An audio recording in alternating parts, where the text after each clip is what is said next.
When it came to choosing the subject for the 100th episode of Game Over: The Early Years, I knew that I wanted it to be something epic.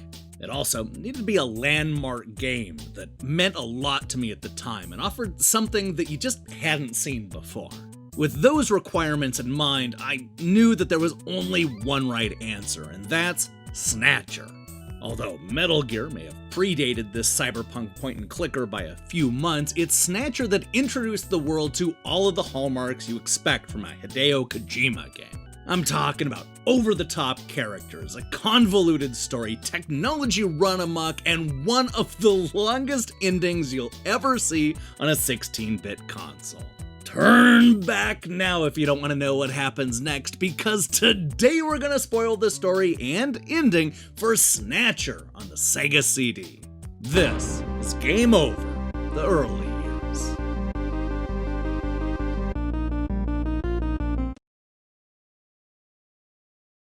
Now, before we talk about the future, we first need to talk about the past. Snatcher predicted that a biological weapon known as Lucifer Alpha would be unleashed in 1996, effectively killing much of the world's population. Fast forward 50 years, and life has basically gotten back to normal. Or has it? Unbeknownst to most people, there's a new robot threat that has the police and government officials concerned. They're called Snatchers, and for good reason. Each winter, they secretly infiltrate society by killing humans and taking over their identities. Their realistic skin can sweat and even bleed, making it incredibly hard to tell them apart from real humans. The good news is that there's an entire task force dedicated to tracking down and killing these Snatchers, and Gillian Seed is the newest recruit. The bad news is, well, let's just go ahead and let the game fill in all of the important details. How was work? Everything okay? Gillian, what is it? What's wrong? Jamie, I've become a junker. A junker? Gillian, but why? Jamie, you know why. It's the only way we can regain our lost memories. Snatcher is the only word that keeps coming back every time we try to remember our pasts. I have to face them to find out why. Yes, but I can sense that there is something terrible hidden in our past. And if we remember it, it will destroy us. Jamie!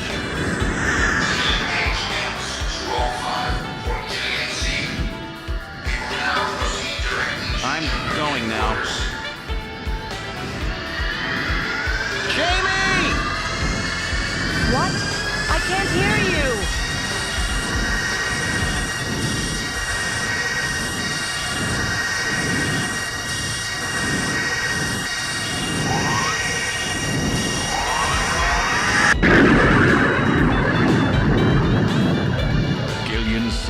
Estimated age 31.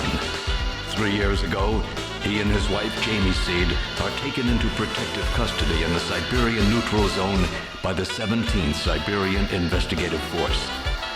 Both Gillian and Jamie suffer from severe amnesia, their memories of events prior to being picked up in Siberia lost in a mysterious mental fog.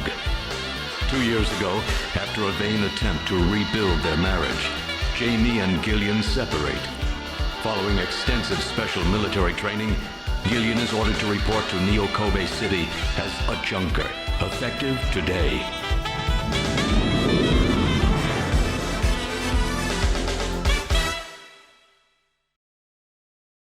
So yeah, there's a lot of baggage here. Well, let's go ahead and table that for a moment, because it's Gillian's first day at the Konami Omni Building Junker headquarters, which means that it's time for the receptionist Mika to introduce him to the crew.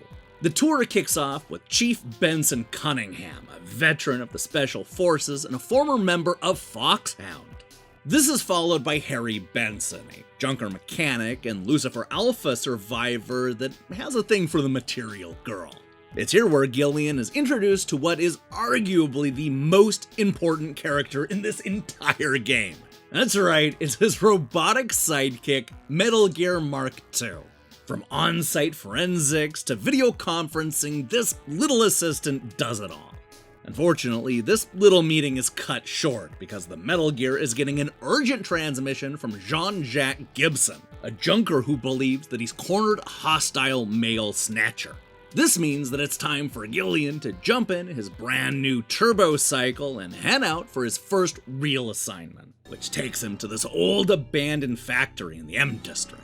Seed went in prepared for the worst, but I don't think that he expected to see Jean's lifeless and beheaded corpse waiting for him. The even worse news is that the old abandoned factory wasn't as abandoned as advertised, which results in an epic shootout with a whole bunch of robots. Yeah, Gillian and Metal Gear narrowly escape the explosion and realize that they have a real mystery on their hands. Now, the problem that Seed is running into is that there just aren't a whole lot of clues to go on. They investigate Jean's workplace, but all that it uncovers is some medicine for an ulcer. Hoping to find something, anything, Gillian and Metal pay a visit to Gibson's house, where they find his blue-haired daughter, Katrina, still in mourning. It's in the study where the Junker team finds Jean-Jacques' notes, which reveal some truly interesting news about why the Snatchers only seem to attack during the winter. You see, apparently their artificial skin can only withstand so much sunlight before it becomes cancerous.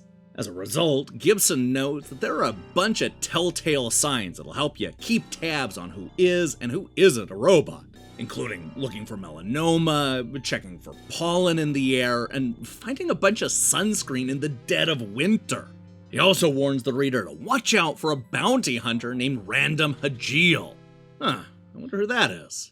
Anyway, while all of this is good advice, Gillian isn't that much closer to figuring out who killed Jean-Jacques. I guess this is as good a time as any to head downtown and meet up with a few of the seedier characters, such as Gibson's Chinese informant Napoleon, a squeaky-voiced fortune teller, and oh yeah, this mask seller. Now, what's interesting about that last guy is that he recognizes Jean-Jacques' picture. He seems to remember the Junker coming in to buy antiques and sunscreen. What's more, he has information on a masquerade club known as Outer Heaven. But wouldn't you know it, the only way to get in is to wear a mask. Conveniently, this guy sells masks. With the Wolfman outside, I think it's safe to say that Outer Heaven isn't exactly keeping a low profile. Inside, we see a woman dancing and, hey, isn't that Sparkster? And the guys from Contra? And Goemon? In fact, everybody in Outer Heaven seems to be a famous Konami character. Does that mean that Snatcher takes place in the same world as Castlevania? Maybe, but remember, this is a masquerade club, so who knows who any of these people really are? What we do know is that the girl on stage is hot, and Gillian, who has spent the entire game hitting on literally every woman he's come in contact with, including Gibson's mourning daughter, wants her phone number. She says no, obviously, so Seed snaps back into investigation mode and shows her a picture of Jean-Jacques. As it turns out, she remembers him, though mostly because he got sicked out one time after eating buffalo. She also remembers that he was waiting for somebody at the club, but who? So, after getting kicked out of the club for showing his Junker ID, Gillian and Metal Gear investigate this lead and uncover their first real suspect, a low-life air surfer named Ivan Rodriguez. He lives in the slums, which just seems like a world away from the neon streets of Neo Kobe. After a little digging, they find out where Ivan lives, but let's just say that it's not a very warm welcome. He immediately attacks Seed, but our hero is able to shoot the gun right out of his hand and gain the upper hand. After some persuasive tactics, Gillian discovers that the tanned man doesn't show any evidence of having skin cancer. After a quick scan, Metal Gear reveals that, surprise, Ivan isn't a Snatcher. He's just a simple drug user. This is not our man. Their next lead is Freddie Nielsen, who definitely doesn't fit the MO of being a Snatcher. He works as a taxi driver and lives in a pretty swanky part of town with his wife Lisa. It's while investigating the bathroom that the duo discovers what could be the smoking gun, sunscreen.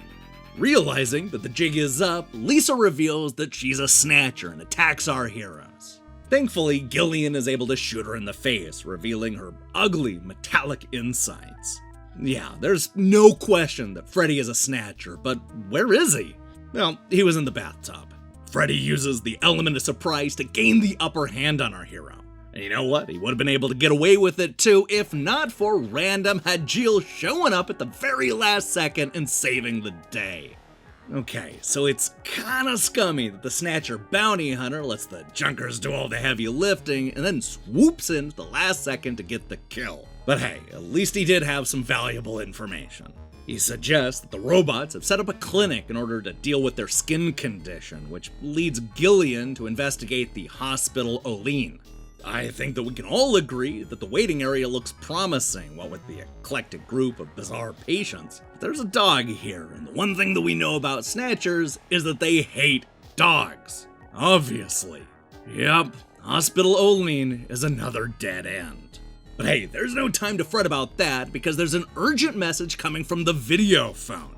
Gibson's daughter, Katrina, is in trouble and believes that Snatchers are trying to break into her house. Gillian rushes over to see what's going on, but Katrina is nowhere to be found. The lights are on, the place has been trashed, and there's a dog collar just laying out in the middle of the backyard. Where could she have gone? And where the hell is the dog? Oh no, don't tell me that they killed the dog. Yeah, they killed the dog, and in the most graphic way possible. This is not okay. Defeated and bummed out by the dead dog, Seed decides to head home and call it a day. But what's this? His door is ajar and there's somebody in his apartment. Could it be a Snatcher? Nope, it's just Katrina, who just happens to be taking a shower when Gillian walks in. It's a comical scene, but it does set up one big revelation. A list of hospitals Gibson was investigating. With a renewed spirit, our heroes believe that they found the right hospital. It's dark and seemingly abandoned, two big red flags. It's here where Gillian discovers a new lead, a patient's name that is written out in Chinese. But how are we gonna translate that text? Well, obviously this is a job for our friendly informant Napoleon, who, we discover, is actually the Wolfman at the entrance of Outer Heaven. Figures. He goes through each letter to reveal that the name we're looking for is Benson. Wait, Benson? We know two Bensons, the junker mechanic and the chief. Oh god, is it possible that the chief has been a Snatcher this whole time? Now Gillian begins to second guess those concerns when he realizes that his turbo cycle is malfunctioning. Not only did the autopilot get hacked, but the brakes have been cut. Oh no, does this mean that the good-natured mechanic Harry Benson is actually a robot in disguise? Yeah, there's no time to worry about that right now because our heroes are about to die in a fiery car accident. Let's just go ahead and see how that plays out in this cinema. Damn! What else can we do? Metal, start punching buttons. Any buttons at all? Yes, push anything. Gillian, this doesn't seem to be doing any good. Damn, I was sure that would work. Gillian, the road makes a sharp right turn just 1,500 meters ahead. At this speed, we'll never make it. Gillian! Gillian! Hey, Gillian! Huh? Over here! What's that? Gillian, over here! Random! Gillian, you gotta jump over to my bike! Hurry! 800 meters until we reach the curve. Metal, you go first. What? Not again. Move your butt. That curve's just ahead. Understood. 1, 2, 3! All right, Gillian, now it's your turn. Keep her steady. 300 meters until you reach the curve. Gillian, jump! I can't. My timing's off. 150 meters. Gillian, now! 70 meters. Now, Gillian, now! Oh, we're too late!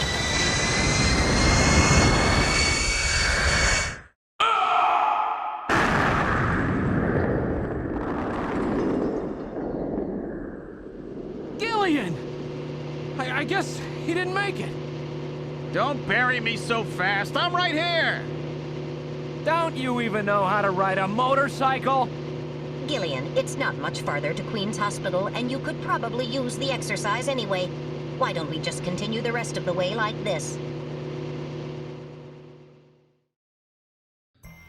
Now, back at the dark and spooky hospital, Seed, Random, and Metal Gear discover a secret door to the basement.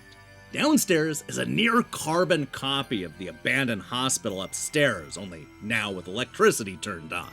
They're attacked by a skinless robot, but don't worry because he goes down with a bullet. Well, actually, 2 bullets.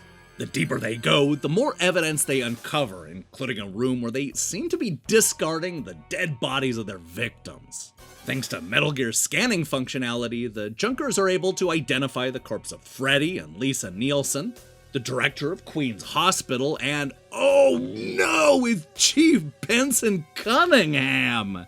Wait, that means that Mika is definitely in danger.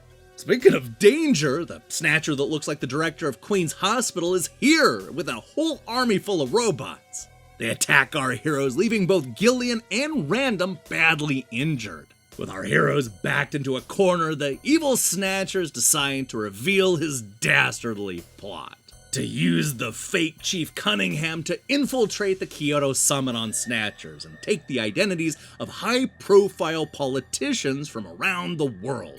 He also reveals that the Snatchers were created deep inside the Kremlin by Madnar and designed to be a whole new race. The robots plan on using humanity's predictable fear and suspicion against us to sow mistrust and take over the world once and for all. Knowing that they won't be able to get out alive, Random decides to blow himself up in an effort to help Gillian. The plan works, though Seed and Metal Gear aren't exactly out of the woods just yet. They travel through the air duct to an old subway line only to discover a secret entrance to the Nielsen's bedroom.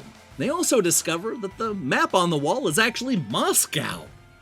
It's all starting to come together. With all this new evidence, Gillian hails down a cab to get back to Junker headquarters. Of course, there's just one very obvious problem, and that's that the taxi driver is none other than a Snatcher looking to kill anybody that gets in its car. Man, these two can't catch a break. Now, back at HQ, Seed finds an injured Mika, who reveals the Chief tried to kill her.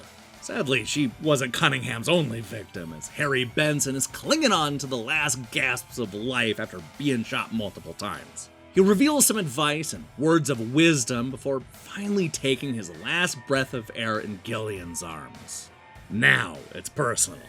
Seed orders Metal Gear to find a way to blow up Junker's headquarters while he makes sure that Mika is all right. Wait a second, where is Mika?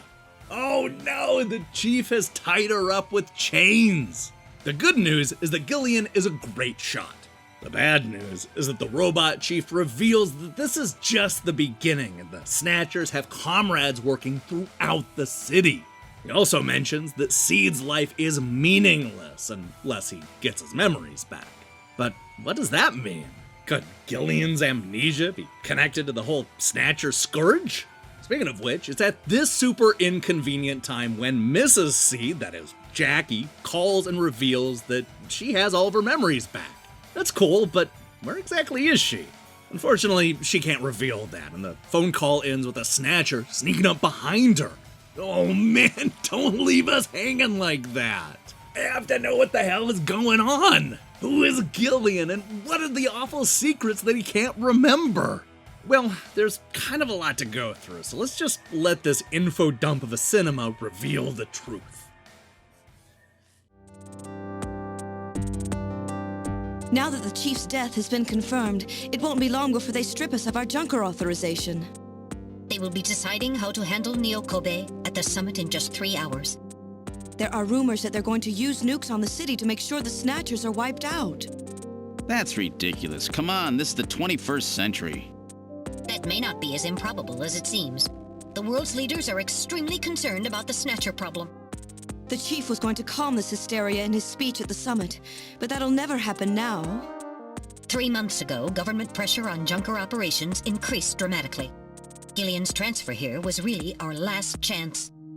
Our own chief was snatched. It's not too surprising they don't want to trust us anymore. I've heard that the Army and FBI are going to take over operations now.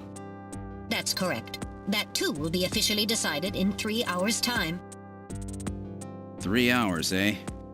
Is there any way we can find their hideout in that time? If we don't, we and everybody else in this city are finished. As far as they're concerned, we're just like a cancerous tumor that has to be cut out. We have to hit the Snatcher's headquarters before then. Gillian, can you do it? If we only knew where it was, I should be able to manage something. Hitting their outposts like Queen's Hospital won't do any good. We have to find their main nerve center. What about the memory of that Snatcher who was impersonating the chief? Just like the others, it was completely blanked. It's a form of self-destruct mechanism that they use. Wait a minute. Mental. What about tracing that video phone call from Jamie? It was no good. The call didn't last long enough. Still, it definitely did come from within the city. Damn. Where are they hiding? Gillian, can't you remember anything at all? Didn't Jamie say something that implied you were somehow connected to the Snatchers? Nothing. I can't remember a damn thing. Metal, I want you to tell me everything you know about me. Why was I sent to Junker headquarters? Where did I come from? Gillian. Metal, the chief's dead. Tell me everything you know about me. Well, you see...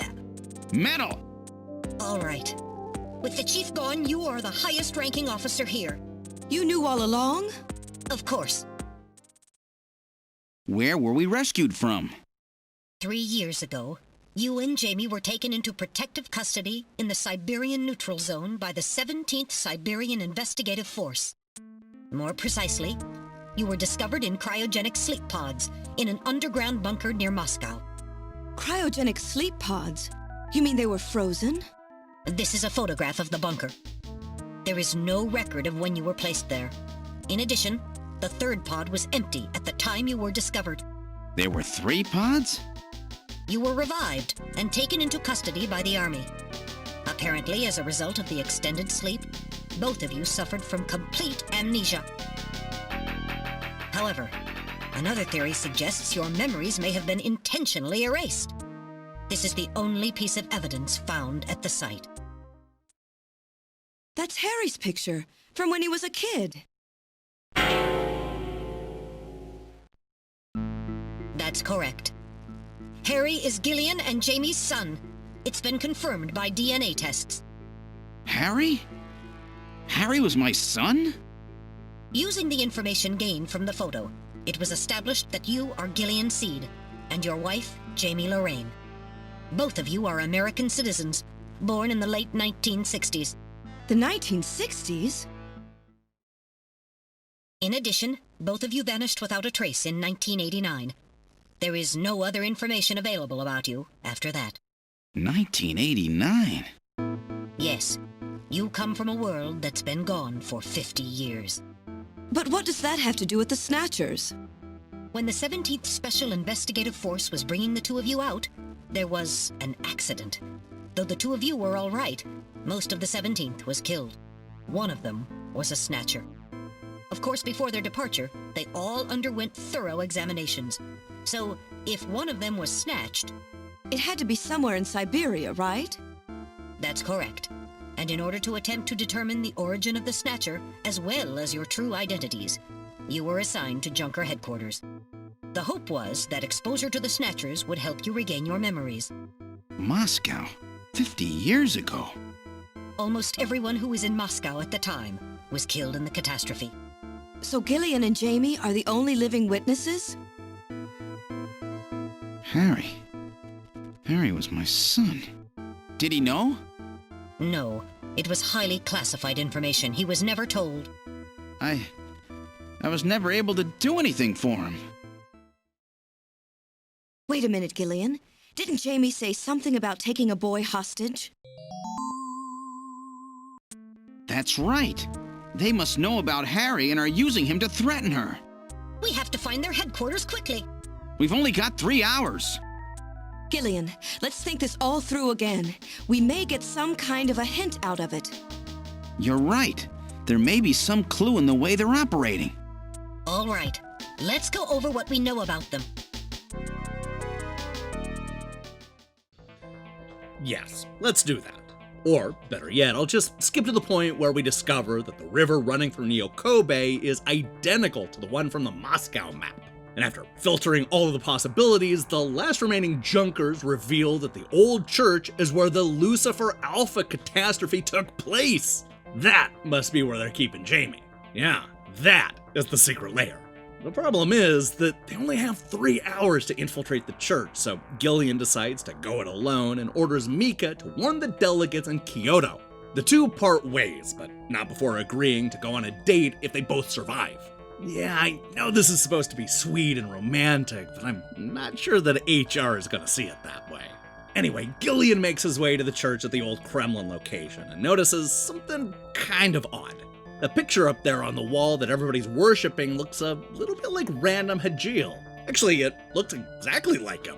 And that name, Madnar, what the hell does that even mean? Seed investigates further and uncovers the facility where Snatchers are made. Worse yet, there are already some complete Snatchers just waiting to make their way to the general population, including a whole bunch of world leaders and even a version of Gillian. Ooh, it seems like we got here just in time. Actually, we didn't.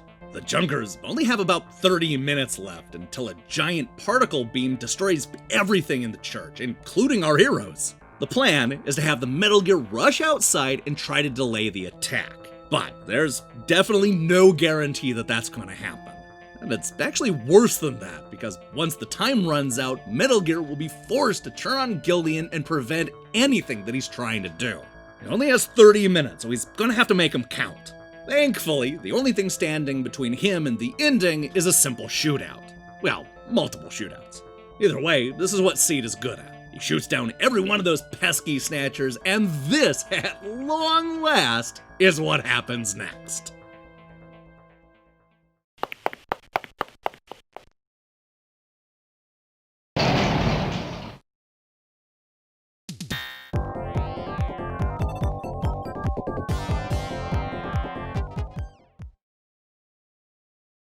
Jamie, are you all right? Gillian, you came for me. Are you hurt? No, they won't lay a finger on me. Not until the new artificial skin is completed anyway. Artificial skin research? You? Gillian, I've got my memory back. All of it. What happened? Tell me, Jamie. They said they'd kill him. They said they'd kill Harry. They forced me. I had to help them with the skin development. They said I had to help them because the professor was ill. Wasn't getting any better. Gillian, the engineer Harry, he's our son. He's been living on his own now for 50 years. Jamie, I'm afraid that Harry's... There was nothing I could do. They forced me. But I can't do it anymore. Jamie! The professor, he just died. He was over 100. The professor? What? This old man? Don't you remember? It's Professor Modner. Professor Petrovich Modner. What? This old man is Modner? He's been confined here for 3 years now, just to develop the Snatcher's artificial skin. Terrible. Doing that to your own father. Whose father? Jamie, I don't have any idea what you're talking about. You really can't remember, can you? Jamie, tell me. Tell me who I am. What were we doing at the Kremlin? Are you sure you really want me to, Gillian? It's all so awful, but if you must know, I'll tell you. Try to remain calm, okay? 56 years ago, you and I were involved in a top-secret Soviet project. It was still during the time of the Cold War. The gulf between East and West was as wide as ever. Everybody was worried about nukes. At that point, the world's armies were at their largest ever. Leaders still believed that a strong military meant a strong nation. There were rumors that there would be an agreement to end the production of nuclear weapons. On the other hand, the major powers like the US began to get involved in a space weapons race. But not the Soviets. The conservative despots in the Kremlin had another, completely different idea for gaining military superiority. A horrible plan, something no one else would think of. At that time, the countries of the communist bloc were facing an economic crisis. Popular movements pushing for democracy were springing up all over. Communism itself was facing extinction. Facing pressure from the reformers, the Kremlin began to panic. And that's when that horrible, childish plan was launched. And that was the Snatcher project. Replace your enemies' leaders with puppets of your own. Then you control their governments, their economies, take over a country from the inside out. That's right, Gillian. And to develop these robots, they assembled some of the most brilliant scientific minds from around the world. Some of them were even brought in against their will. At the crux of that development effort was a group called the Frankenstein Project Team. You and I were members of that team, Gillian. It was a 4-person team led by the late Professor Modner here. The robotics expert was Professor Modner himself. His son, Elijah Modner, handled genetics and microbiology. For nanobiology and picobiology, myself. And for behavioral science and psychology, you, Gillian. Early development was carried out at a lab in Novosibirsk, but was later moved to a secret facility under the Kremlin. At the time, the Glasnost and Perestroika movements were gaining momentum, and they rightly feared for the existence of the program if it should become known. But some of the reformers did learn of the project, and they conspired with the US to block it. Gillian, you were a CIA special agent sent by the United States to infiltrate and sabotage the project. I was CIA? Yes, and the government knows that. That's why you were assigned to the Junker team. What? Who am I? Work on the project continued to go smoothly. But then, on June 6, 1996, there was that accident. A mysterious explosion at the Chernobyl facility spread a bacterial weapon that was under development there into the atmosphere, destroying the country and the project. Gillian, was it you? Did you set off that explosion? What? You can't be serious. You think I caused the catastrophe? Somehow, during the confusion, Professor Modner and our son Harry managed to get picked up by American agents. But we couldn't get out in time, you and I and Elijah. In a shelter below the Kremlin, we entered a cryogenic sleep. Our plan was to sleep there until the toxic effects of the bacteria were safely passed. And then 48 years later, 3 years ago, we were discovered by the 17th Special Investigative Force. Yes, but when they found us, Elijah's pod was already empty. Elijah Modner? That guy whose picture was in the church? The one that looks like Random? That's right, Elijah is alive! Elijah is here and working on the Snatchers. Why don't you let me finish your little story? Who's there? It's been a while, hasn't it, Jamie? Ah, yes. And Gillian.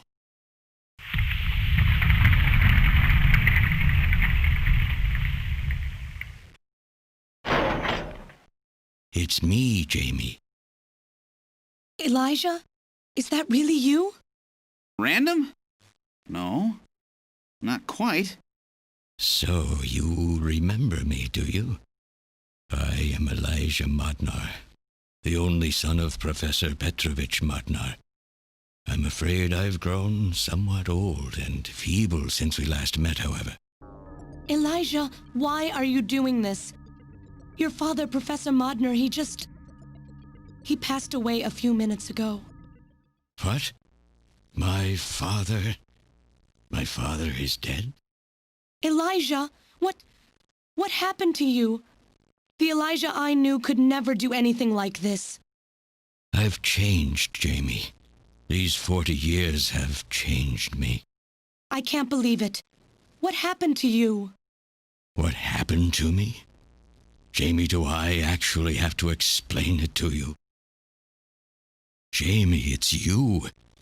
Your beauty is the cause of all that has come to pass here. 57 years ago, I was obsessed. With my research, yes. And with you, Jamie. At the time, I was still young, having just graduated with my genetic engineering degree. My father's connections got me on the team, and there, I met you. You were working as my father's assistant. Your beauty, your smile, I was stricken. I saw something in you that I never felt with women of my own country. You warmed my cold, young heart, Jamie. You opened me up, and I couldn't stop my feelings. Elijah. Oh, I was so happy. The political situation was crumbling around us, but every day was a joy. I gained my father's trust, and with you there watching over me, I was able to work as hard as I ever have on the project. However, my happiness did not last for long. Gillian, it was you. You showed up and all was ruined. You arrived and joined our project team. Far from home, Jamie found comfort in a man from the same land. Your relationship grew quickly, and all I could do was stand by and watch. Jamie and Gillian fell in love, were joined, and even had a child. Harry. Even then, my feelings for you only grew stronger. Worried about me, my father tried to have me removed from the project, but I persisted. Jamie, I always wanted to be near you. And then, the democratic movements that had consumed the rest of the Eastern Bloc spread to our country as well. The Cold War was over. The hardliners who had pushed for its development were stripped of power and the project was cancelled. The reformers, trying to cover up the existence of such a crazed project, ordered that all materials related to it be destroyed and that we stand trial for our actions. Jamie and Gillian were to be returned to their homeland. That's about the time that I learned that you, Gillian, that you were a CIA agent, and that you were trying to pass documents on our research to your military. The country had sold us out. I'm no politician. I couldn't care less about what happened to the country. All I cared about was my research and Jamie. And I was to lose all of that, everything. For someone so young, you cannot understand how great of a shock that was. Elijah.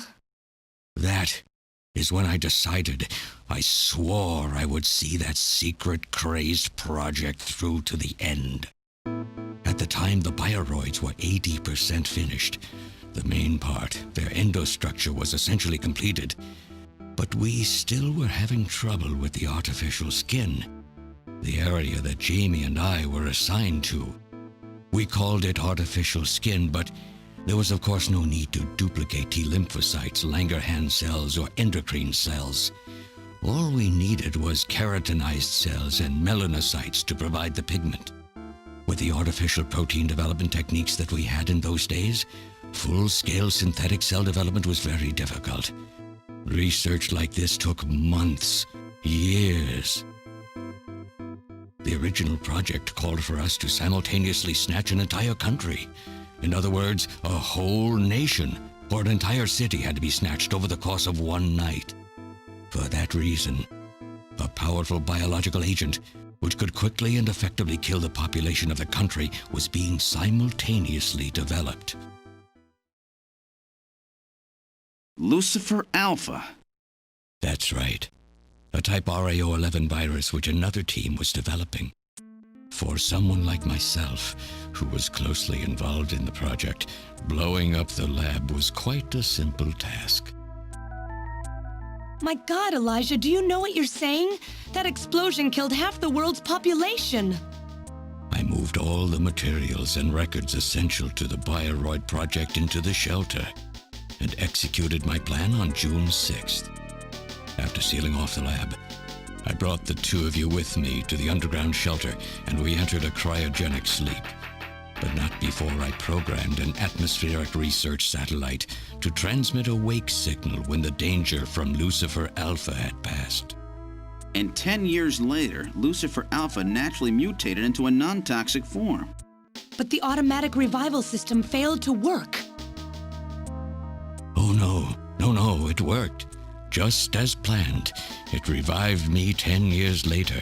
A little sooner than the two of you, of course. But even though you sealed the lab with the explosion and everything, you should have been exposed. Why weren't you? Oh, I was. But by that time, the vaccine L Angels had already been developed. So everything went just as you planned it then.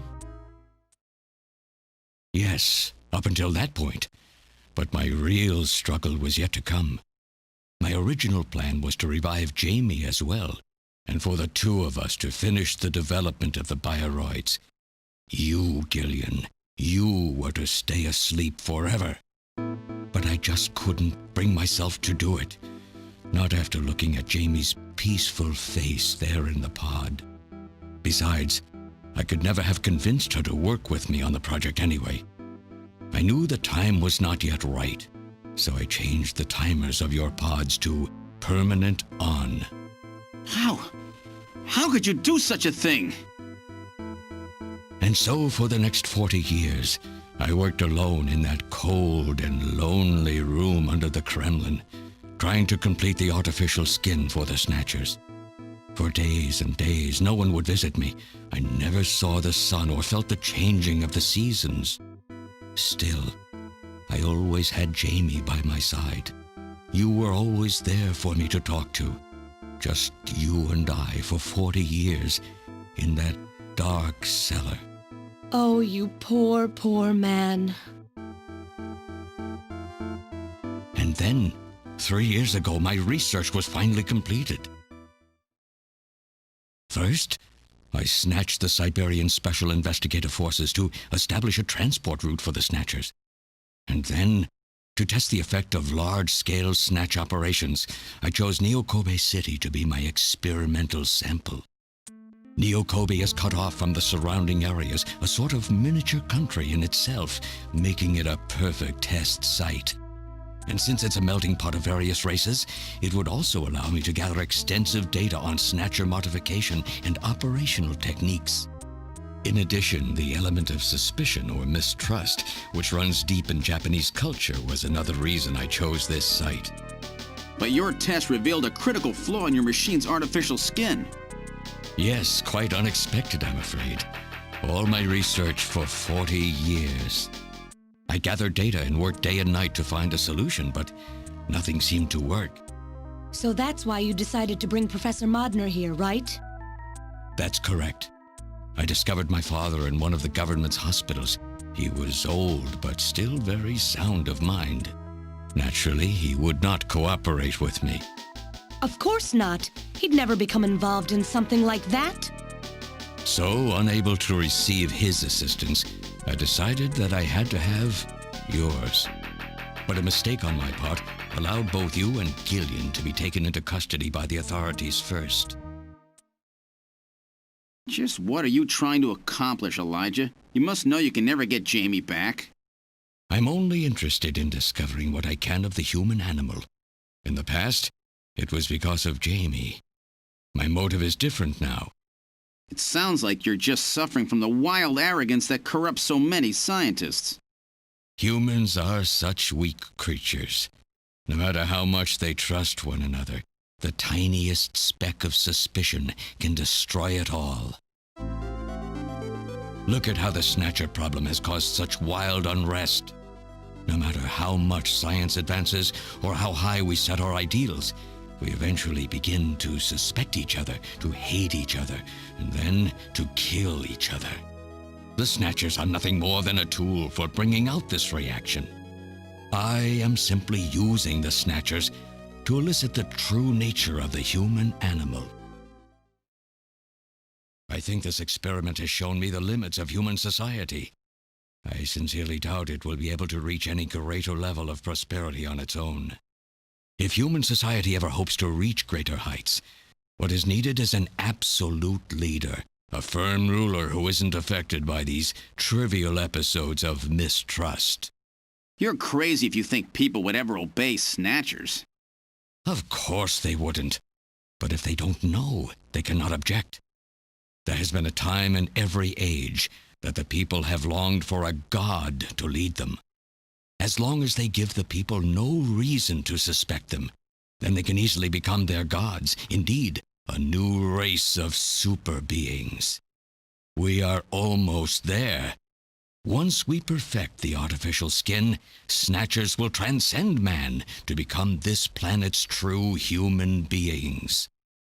But you'll never get your perfect skin now. Professor Modner is dead. I no longer have any use for my father. I have a sample of the new skin he developed. Once I've analyzed it, I'll be able to make as much as I need. Or if need be, we could simply culture the keratinized cells, epithelial cells, and melanocytes in the quantities that we need. What are you talking about? How could you get a sample of perfected artificial skin? Why don't you take a look at this? We found this in the rubble of Queen's Hospital.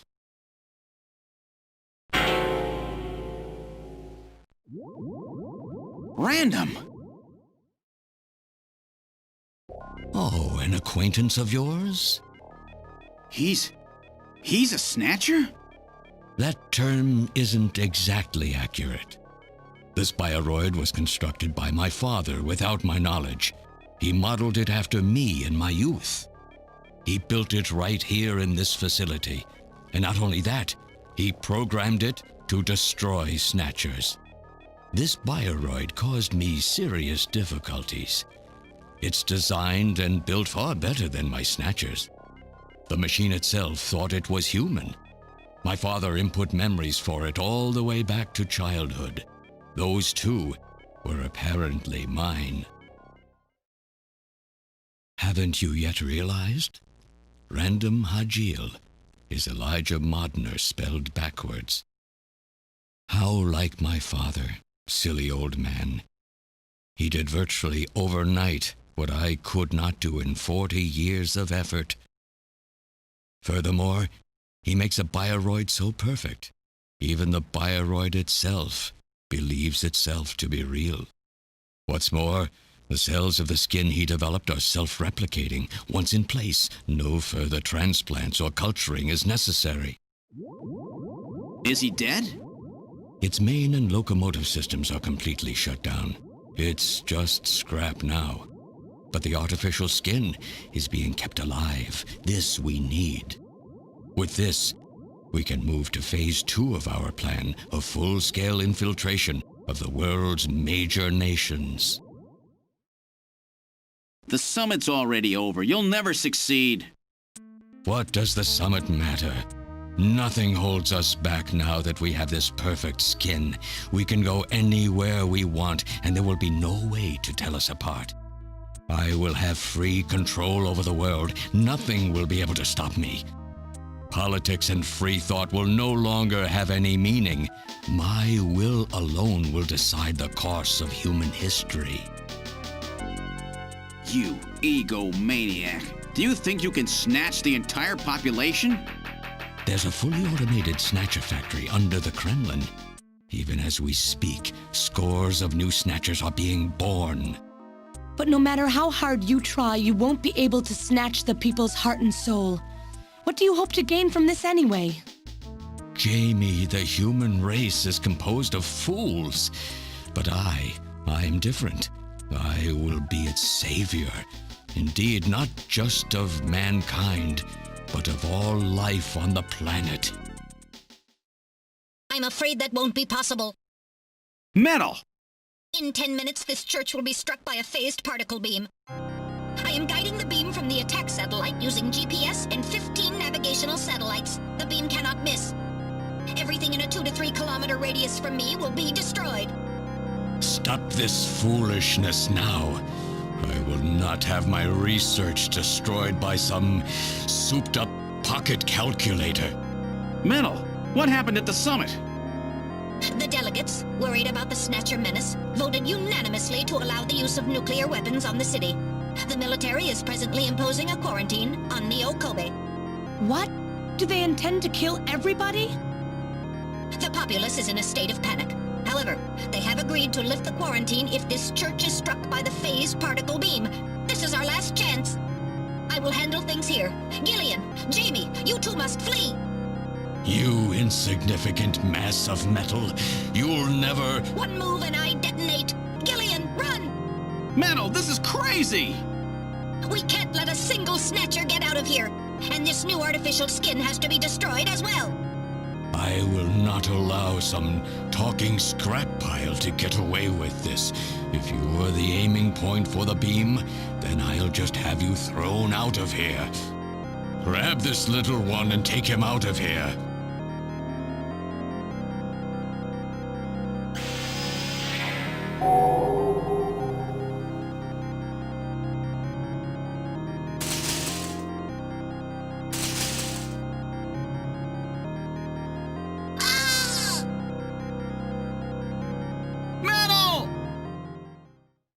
Cowardly little robot.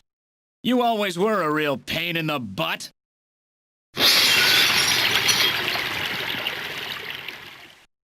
What's that?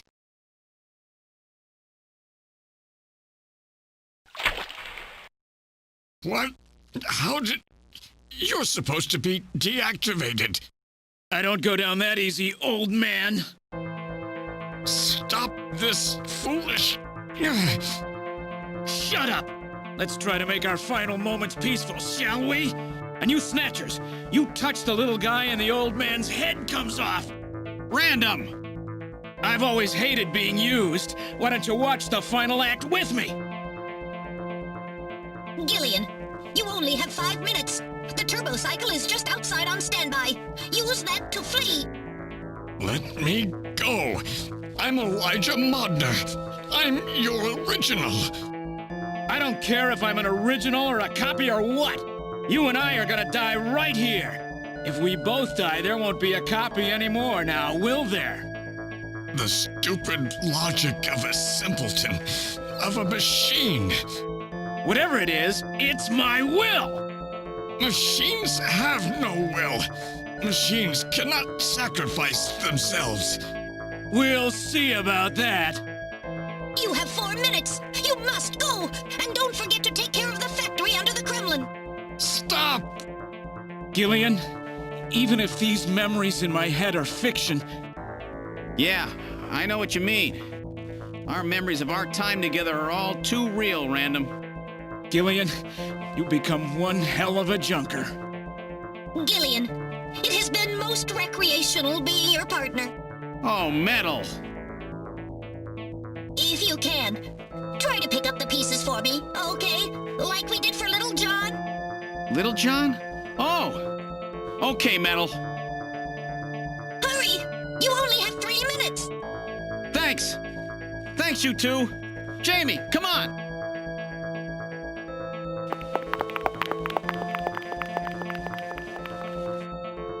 No! Don't let her go! No! You pathetic old fool! You don't even know how to love someone! You stupid machine! What is that idiotic grin supposed to mean? By snatching you, I'm finally gonna get my real self back! Random, there's less than 1 minute to go. Thanks to you, everything will be fine.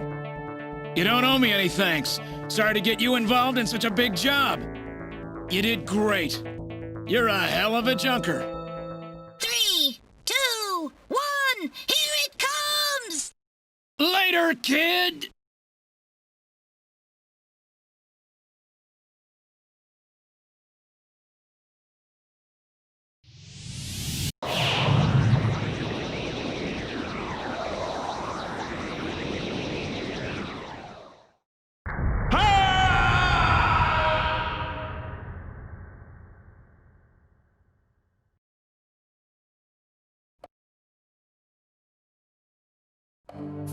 Airport Division has completed boarding. 7th Mechanized Infantry Team has completed boarding. 17th Special Engineering Squad report for boarding immediately. So you're really going, aren't you? It's our responsibility, too. Besides, if I go to Moscow, I may get some of my memory back. And if that happens, I'll be able to love you even more than I do now. Wait for me. I want to be with you, but first I've got to destroy this terrible factory of theirs. Jamie, when I get back, let's try living together again. What do you say? 13th Special Operations Squad and all Junker personnel. Report immediately for departure. We'll be waiting for you, too. Katrina! Mika! You're here too? You better be happy, Buster, with all these beautiful women seeing you off. I'm happy you came. Let me introduce my wife. Jamie Seed. I suppose it's a little odd introducing myself a second time, though. What do you mean? You've never met them before, have you? What are you talking about, Gillian? We're good friends. Huh? Since when? It's the first time I've met her in person, but I've spoken with her on the video phone a lot of times. What? Have you guys been talking about me behind my back?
So have they finalized what they're going to do about Junker operations?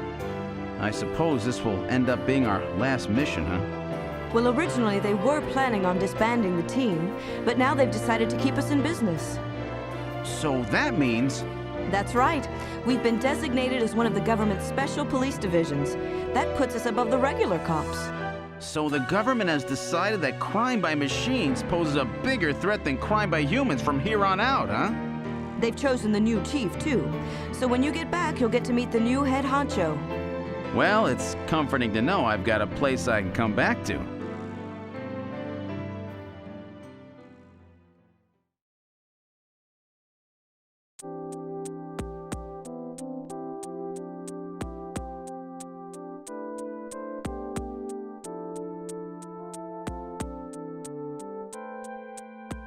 And I'll forgive you for that little incident, all right? When you get back from this job, you still have a dinner date to keep with me, you know. Don't worry. I won't forget my promises to either of you. Oops, almost forgot.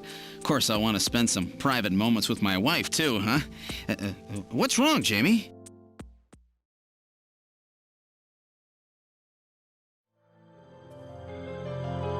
Harry and I will be waiting for you to get home. That's Harry's hat.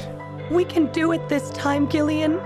Not some fake couple like before, but with love and trust. I know, Jamie. Take care, Gillian. I'll see you, Jamie. Wait! Wait for me! Take me with you, please! You? Metal? Yes, sir! We didn't have a good frame to work with, so this is just a temporary body. Just call me Metal Gear, Sega CD for now. So they found your memory chip in one piece, eh? Random protected it from the blast of the beam. Random, huh?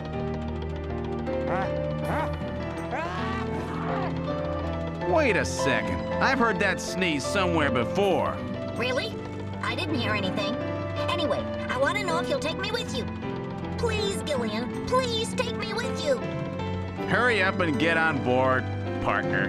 Yes, sir, Gillian.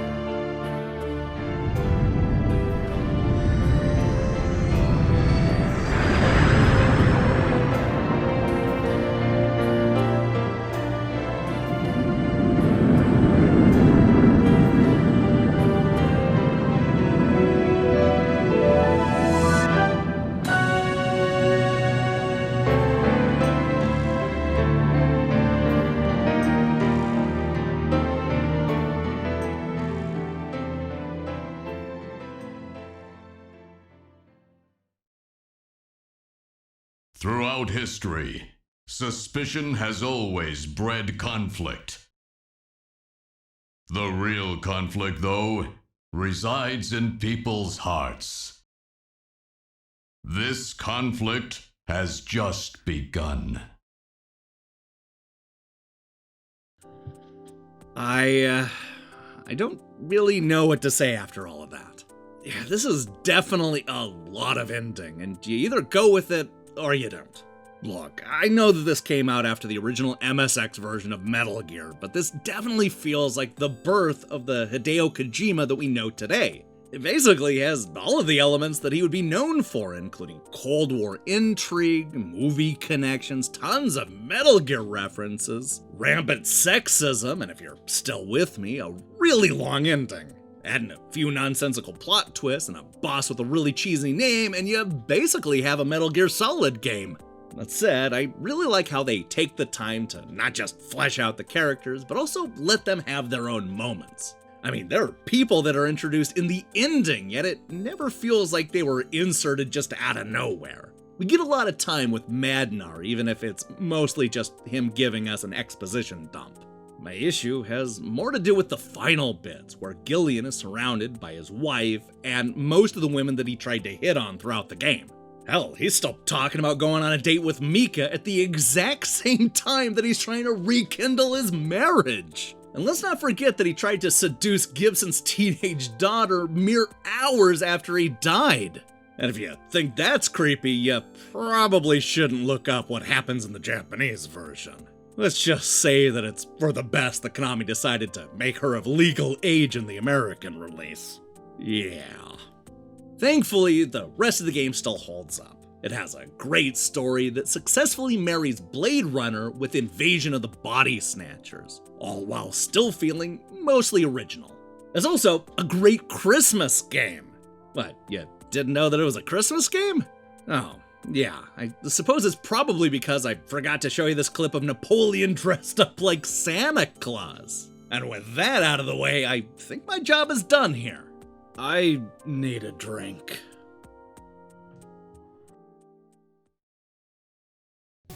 Hey, thanks for watching this episode of Game Over, The Early Years. If you liked what you saw here, then you should know that we post new episodes every Monday. Now here's the question I have for you. What's your favorite Hideo Kojima game? Are you a Metal Gear Solid kind of person, or are you into Snatcher, Death Stranding, PT, or maybe none of the above? Let me see your picks in the comments below. So, I did not intend this episode to go more than an hour, I promise. It's just that this game has a lot of story, and it has a really long ending. Yeah, we're gonna have to find something simple for episode 101. I wonder what that'll be. If you're curious, then I strongly recommend you click that subscribe button and support what we're doing here. Until then,